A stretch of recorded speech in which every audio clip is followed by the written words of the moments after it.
Me zotin Kalaja dhe u them diçka që një nga njerëzit që nëse shikonte që diçka shkonte për mirë ta thoshte që në fillim që mos vazhdo më tutje, domethënë për të kërkuar ose nëse ishte në sensin e keq, thoshte ti je për të dënuar, mos pretendo kot që të marrësh pavarësi sepse ti je për të dënuar, ti do dënohesh.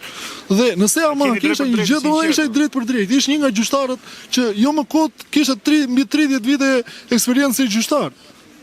Tani, mendoj që vrasja ka ardhur edhe duke qenë se ishin nga Shkodra të treja palet. Pala e cila ishte me mbiemër Kurtaj, këta me mbiemër Shkambi, por njëkohësisht edhe gjyqtari Astrid Kalaja është pikërisht nga qyteti i Shkodrës. Dhe mendoj që ai duhet ta njihte sepse duke qenë nga Shkodra duhet ta njihte atë hamendësimin ose pikërisht mendsinë e asaj zone që dihet me një gjë. Dhe vetë kishte thënë me kolegët e tij siç u thanë nëpër media që un kam një gjyq tepër problematik.